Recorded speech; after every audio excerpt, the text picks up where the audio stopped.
Hello and welcome to another episode of Wet Liberal Whenever. Boy, is it whenever. I mean, I just never seem to get round to it. I don't know when I did the last Wet Liberal. I've thought about it a lot recently because just in the last few weeks I've had a little bit of time to sort of mull things over. You need to mull things. I think it's very important in life. Even if you've got a regular job, you need to find a kind of gap where you can do a bit of mulling. I don't have a regular job. I have anything but a regular job, very irregular jobs, but I don't often get time to mull. But the overriding thing that I think I've been getting this year, because I've had a really exciting year, I've had a brilliant time making Fully Charged, which is on another YouTube channel in case you haven't seen it, but it's very good. I'm very proud of it. Not been making any carpools this year. Hopefully I will do some more next year. Obviously done Red Dwarf. I've had a book out, so I've had a kind of busy time. In this last year, I've really met a lot of engineers. It's kind of taken me back to when I was working on things like Scrap Heap Challenge and how do they do it. You just meet lots of engineers doing those sort of jobs. And it really makes me think how important their role is in our culture, in our society. But what this tells me, I suppose, in the grand scheme of things, is there's a new kind of politics. It's basically split between optimism and pessimism. There's a lot of people who think we're in really serious trouble, and all the solutions that are being brought up by science and engineering, things like electric cars, are just a con. They're a rip-off and they're not really telling us the truth. And anyway, oil isn't going to run out. And anyway, even when it does, the world will just have a huge war and everybody will die. And anyway, there's nothing you can do about it, so why worry? So let's get a bigger car that uses more petrol. Sort of pessimism, a sort of blocked-in view of the world that goes, oh, it's awful, I can't deal with it. I completely understand it. This isn't even a criticism. It's very easy to do that because the problems we're facing are monstrous. They're huge. They're really complicated. And they're expensive to solve. They will cost the human race in terms of money a great deal, enormous amounts of energy and materials and planning and thought and argument have got to go into solving even the edges of the huge problems we're facing. And what are the huge problems they're facing? I think now everyone accepts that climate change, for example, is a real problem. It might not be in the way that we thought about it. When we first heard about it, people just made jokes. Oh, global warming, bring it on. If I can grow grapes in my garden in Kent, I'll be happy. Weather changes, the climate changes. It changes in all sorts of ways. In some places, obviously the United States of America, Russia this year, enormously hot and dry, really problematic. In the United Kingdom, what was our summer like? The wettest summer ever. I mean, it was horrendous. All the farmers around me, very, very depressed. They were depressed over the winter because it was so dry. And we had a drought, and there was no water, and the ground was frozen but dry. It was like dust. Now, everywhere is soggy. All the crops are ruined. Everything's buggered because of the rain. They can't harvest it. What they have harvested is mainly rotting because it's got so wet. It's been a huge problem, and our overall yields of the harvest are really down. But there's only one thing that means: food's going to get more expensive. That's what climate change is all about. And is it our fault?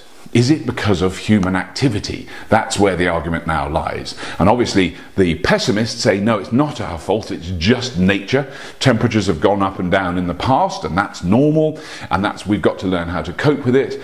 And optimists say, well, it probably is our fault. All the indications are that it is our fault and that we can do something about it, so let's do something about it. And that's where engineers come in, because engineers see a big problem like climate change, and they go, brilliant, let's do something about it. They don't go, oh, it's awful, we can't cope. They go, let's change the way we operate and the way we use things and the way we use fuel and the way we use our transportation systems and our support systems and the lights that are in our houses. Let's do something about that. Let's try and change it. And I can't help feeling that I'm on that side. That yes, we do have huge problems, but we do need to change. So what is it about new technologies, challenges to our new technologies, the changes that are inevitable due to them, that is so overwhelming? Why do we have to have this enormous reaction?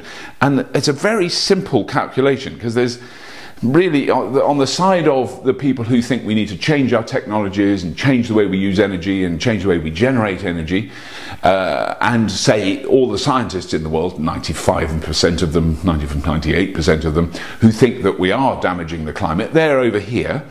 And what have they got to gain by that? Well, you could argue that some of the scientists are funded by government bodies or by research councils that have a sort of liberal environmentalist agenda. They're not very well funded, but anyway, they're over here and they're saying, look, what we're doing and what we're burning and what we're creating from the way we live is affecting the climate, and that then affects all these other people, and they're all going, yeah, we really should change.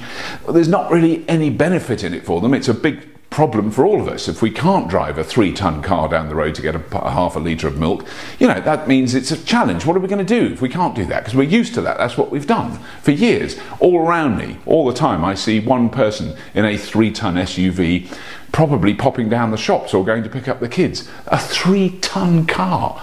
Is that really sensible? Over here, you've got people who really don't want us to change the way we do that because it affects their income. And their incomes are enormous, and those are the big oil corporations, the big coal corporations. They don't want us to change because it affects their income. They're not stupid. I've always sympathised with them. Of course they don't. It's a really big problem. What are they going to do if we stop buying petrol and coal to burn to make electricity? They're kind of out of business, but it's a really complicated subject and a complicated issue. But I love it because it's gone beyond the old left and right nightmare that I grew up with. When I was a young man, it was all, you were either a communist and a lefty or a socialist, and there was a huge amount of infighting and arguing amongst all these annoying little groups of lefties. Or you were a right-wing bully. You were a racist, you were a homophobe, you hated women, you thought white men were only the superior master race. They were moronic idiots. Well, that has changed. I really do believe that. So, let's move on. Let's move on to optimists and pessimists. Optimists think that we can do something. We may often be slightly deluded. Every time you think that there's a solution, a technological solution to a massive global problem, you find out there's huge other issues that opens up. But they're exciting and they're challenges, and they make us think about how we do things, and that's the world that engineers live in. On the pessimist side, it's that we've got to make money, we've got to make profits, we've got to keep going the way we do, because if we do anything else, we'll all be broke. So all this information I've been getting from talking to engineers and talking to scientists and talking to research professors at universities about new materials and new systems of creating things that we need to live in a civilized society. All those things have been feeding into the work I'm doing now, which is the second book of a trilogy I'm currently writing. So the first book's already come out. It's called News from Gardenia. It's on Amazon. It's a Kindle book. It's an e-book. It's an audio book. All those things. You can find it. You'll find it. Just Google News from Gardenia if you're interested. The second book is called News from ... because I don't want to reveal the title just yet. And then there'll be the third book, News from ... That'll be the third book, which will probably, I don't know when I'll do that. I haven't even started that one yet, but I've got an idea, and that's the most exciting thing. So I feel hugely privileged to have all this opportunity to find out this stuff, to try and put some form of shape to it, because these books are set in the future, and they are an optimistic, if you like, a Hopian view of the future, a view where the world is better than it is now, not worse.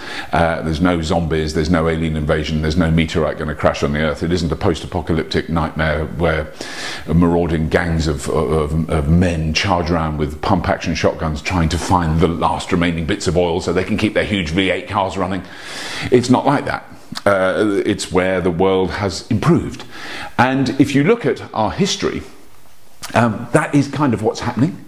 The world is slowly improving. I mean, any period of history you wanted to go back to was worse than it is now. We're incredibly lucky now.